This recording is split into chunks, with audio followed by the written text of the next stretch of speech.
I can't believe I'm about to say this, but I'm going to be working at the US Open. That's right. Listen to find out more.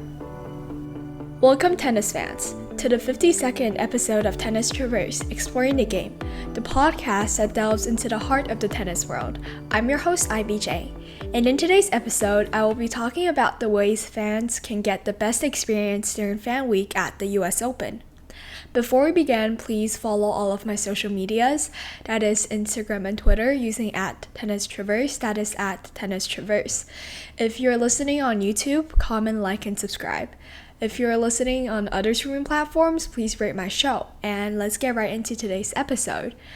So I want to start off by talking about my working opportunity there. So it was just like all of a sudden, it happened like 2 days ago.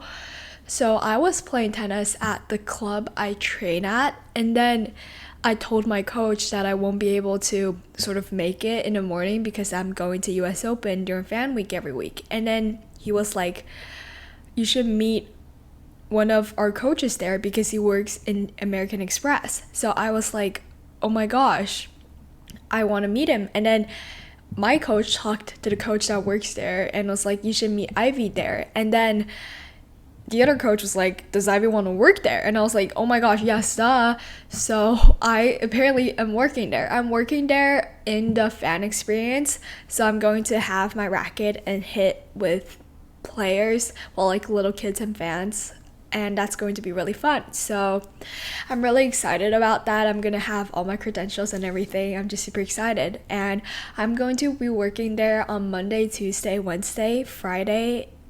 So I'm gonna be there every single day, but that's the days I'm going to be working at. So if you guys want to meet me, I'm going to be in the American Fan experience, and feel free to just pop in and say hello. So that's the my just story of how I literally got to work at the US Open. It's like such a full circle moment because I remember my first time at the US Open and how I really wanted to work there to meet all those players and to just work for the fans. And from being a fan now, I'm working for the fans. So I'm really happy and I'm really excited that I got the opportunity. And regardless, I'm still going to be a fan and just be there and watch all the players get the selfies and stuff. But still, I'm just really excited to be working. And yeah. And now I want to actually get into today's episode. So I do want to start by saying I have an episode on a guide to attending your first tennis tournament, but that is more general, and this one is really specific to the US Open Fan Week. So if you guys want to listen to that episode, if you don't live in New York or you're not traveling here to watch the US Open, I feel like that episode might be a better episode for you guys because it is just more general in a sense. And if you're like someone that's new who don't know like who to look for, I guess I suggest you guys should listen to that episode because that goes more in depth about that certain aspect. But this one is just about US Open. So I want to start off by saying that I have the website. I think the website is such a great tool, so where you can download the app. If you go on the website, there is an event map which I linked in my show notes, as well as the event schedule. I will be covering the whole US Open schedule during Fan Week. However, I feel like that schedule, there's like more description to it and you can buy tickets there. So if you're interested in that, I suggest you go check out the website. I have that linked as well. And these are stuff that I think you should do before attending the tournament. Also, you should download the US Open app on your phone because there will be screens, obviously, in Billie Jean King and like the center, and you can see like who is practicing, what's the scores. However, I feel like downloading on your phone just makes everything really easy because, well, it's on your phone and you know, like you can plan your visit accordingly. Like for example, the practice you were at ends at like 11 and you know immediately where to head after that, so you don't waste time like not watching a player, if that makes sense. Also, there will be, like, as I said before, schedules and matches, and it normally comes out on the morning, so I check the schedules when I wake up, and it will have, like, all the players who are practicing the qualifying matches, so feel free to do that. Just check in the morning, and the grounds open at 10 a.m. So I suggest you guys, maybe if you guys are going on Monday, which is the first day, go earlier so you can see them opening the ground, and it's gonna be incredible. But if you guys want to go a bit later, that's fine too, because a lot of players doesn't practice, like they practice early, but a lot of, like, most players practice in the like early afternoons, so I think that's also a great time to go. And the weather isn't that bad. It's supposed to be raining on Monday and Tuesday, but just like in the early mornings, like 1 a.m. or like 1 hour in the afternoon, so it shouldn't be that bad. And before you go into the whole Billie Jean King Park, I suggest you sort of request for a fan week access pass. So I have that linked if you guys want to request an access pass. So by requesting an access pass, you guys can go into Arthur Ashe, which is the main stadium, and watch like Novak Djokovic, Iga Swiatek practice, because a lot of highly ranked players will practice in there because a lot of fans will just come to watch them. So yeah. And I also suggest before going in to check the list of prohibited items. So just to name a few that I think a lot of people might bring. So you shouldn't bring a backpack, you should not bring like a professional camera, and there shouldn't be flags or selfie sticks.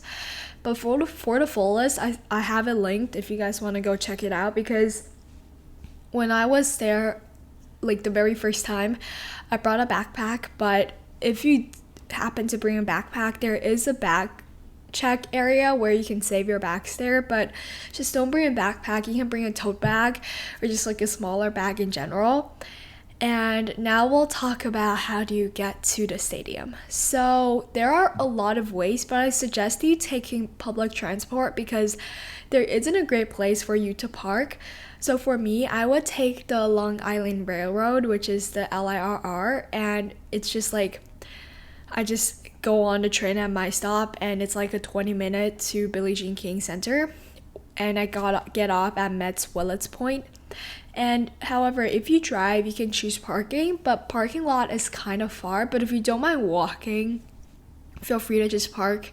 And however, there could be a lot of people on a train as well, especially when there's a Mets game, because the tennis center is literally like really close by to the Mets stadium. So it's just really easy to sort of, like, when there's a game, for it to be really crowded. So I suggest you taking a public transport.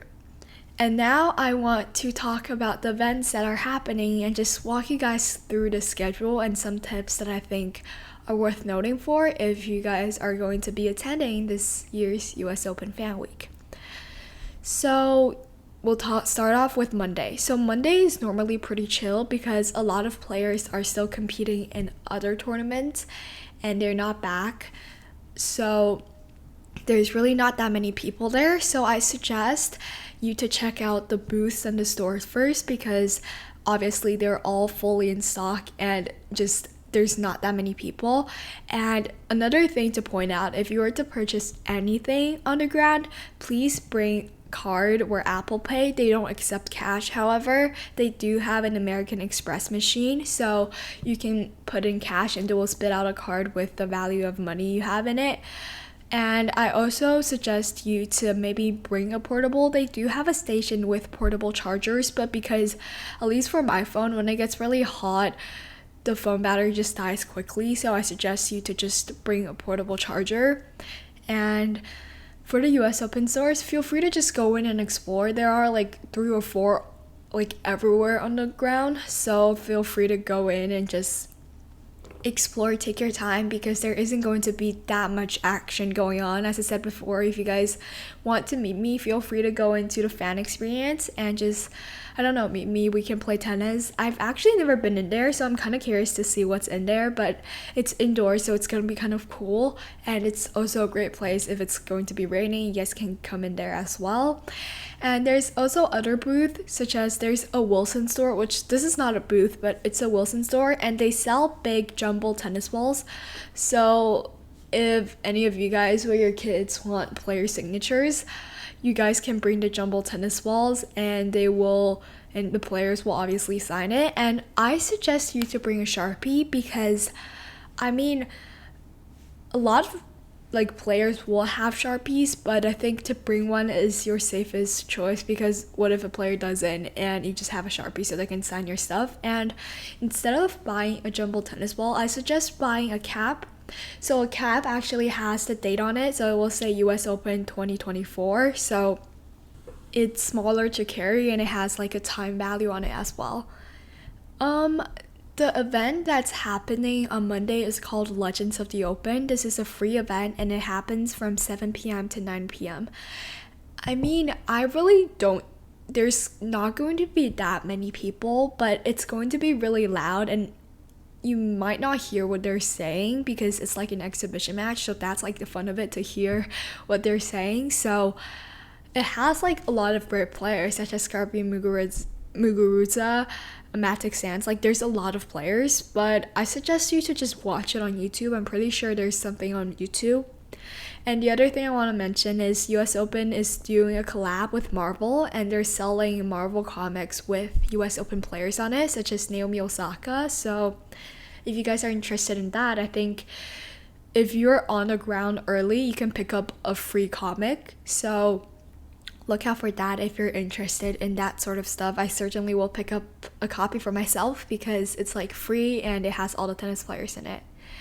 And on the first day, as I said before, it's pretty quiet in my opinion. So just feel free to explore, familiarize yourself with the grounds, because as time progresses, there's going to be more and more people coming and it's just going to get overall really loud. And I think the first day is a great day to just explore, know where everything is. So on like the other days, like Wednesday, Thursday, you'll know where to go and find players easier. So now we'll move on to Tuesday, the 20th. So on Tuesday, I suggest you spend a long time watching players practice, because a lot of players are slowly going to arrive at the Open. So there is going to be an event. It's called Mixed Doubles Madness, and it's going to feature Naomi Osaka and Yukiya Gauss, Arina Sabalenka and Taylor Fritz, Coco Gauff and Ben Shelton, and Paula Badosa and Stefanos Tsitsipas. However, the only downside to this is you need to pay, and this also happens from 7 p.m. to 9 p.m. I mean, if you really want to see all these top players up close, you can pay. It's not expensive compared to the US Open tickets. However, as I said before, for me, I would just probably watch it at home on YouTube. I mean, I just want to see them play and have some fun, because if you're actually in the stadium, it's going to be really loud and you can't really hear what they're saying. Like, that's my experience. And then on Wednesday, I think that is when you should watch both the qualifying and the practice, because the qualifying and the practice will be really great because a lot of the good players are going to be here. And the qualifying, we're getting to like the later stages, so there's going to be some amazing players. And there is an event that happens on Wednesday, and it has like Novak Djokovic, John McEnroe, Carlos Alcaraz, Andrea Agassi, Del Potro, etc. There's just a lot of players. So if you're interested in that, you can also go, and it's also, you have to pay for it. So as I said before, just watch it on YouTube. There's going to be more and more people. As you guys can see, Novak is participating in an exhibition match. So Novak is obviously going to be on the ground, and there's going to be a lot of people that's just coming to see Novak. So be prepared that there's going to be just suddenly a huge amount of people there, because obviously a lot of the top players are here.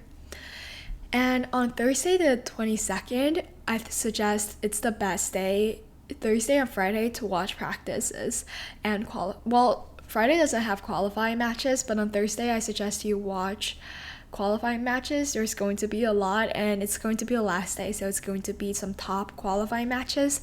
There's also going to be a lot of people, and there's an event called Flavors of the Open. This is for people 21 plus, and it's basically like a cooking thing. You get to taste different foods, and the one drink really famous at the US Open is honeydews. I'm not allowed to drink it, but I have a cup from my parents' friends, and it's just a cup with all the players who won the US Open. So I mean, if you're over 21 and you want a cup, it's really memorable because you can save it and it's really pretty. So it's like an artifact. And on 23rd, the same thing. Just watch a lot of practices because that's all there's going to be. Qualifying ends on the 22nd. So watch practices. There's also a USO block party, which is like a party with songs and DJs so you can dance, and that's going to be happening, I think, at night till 10 p.m. and that's on Friday.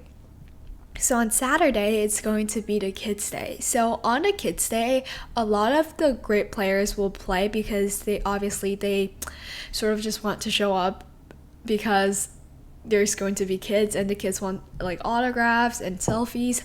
So I mean, it's a great opportunity if you want autographs and selfies, but there's going to be a lot of people, especially because it's on a weekend. So the people who are working on the weekdays will be there. So there's going to be just a lot of people. Speaking from experience, last year, oh my gosh, there was actually so many people. And I mean, if you don't mind, then there's just going to be, I feel like that's the day with the most people. And then on Sunday, it's going to be really chill. I'm actually going to go with my friends and we're just going to watch the practices. And Sunday is kind of like a chill day because there isn't that many events. There isn't a kids day and it's just like all players practicing. So if you're interested in that, come on Sunday. I really like Sunday. It's really chill. And now we'll talk about like just some refreshments. If you get tired, what should you do? So the food there is kind of expensive. Okay, not gonna lie, it's really expensive, but I really like the coffee there, and they have a good gelato store because, well, when I checked next week's weather, it's actually not that hot, so it will be great weather, I think, for tennis. However, if like the weather became really hot, you guys feel free to just grab like ice creams and stuff. And then they also have healthy options like poke bowl and acai. However, if you want to just eat like standard food at a game, you can eat, there's like chicken nuggets, fries. So if you're into that sort of things, there's like a lot of food, but the thing is it's all really expensive. So I mean, just spend your money wisely because I like to buy a lot of artifacts when I'm there, and food just cost me like $30 every day, or more, so it's kind of expensive. But yeah, just spend your money wisely. And I guess that's all of today's episode. I can't believe that I'm working there, as I said before, and I'm really excited to meet you guys. If you haven't subscribed to all of my social medias, you should. It's Tennis Traverse. That is Tennis Traverse on Twitter and Instagram. I will be more active now because obviously it's the US Open season. It's my favorite Grand Slam of the year, so really excited to just post my experience on Twitter. So feel free to follow me on both Instagram and Twitter. If you enjoyed this episode, feel free to leave a rating on my podcast, comment, like, and subscribe. And I'm super, super excited. And next week's episode will be a draw analysis. So look out for that. And yeah, I'll see you guys next week. Bye.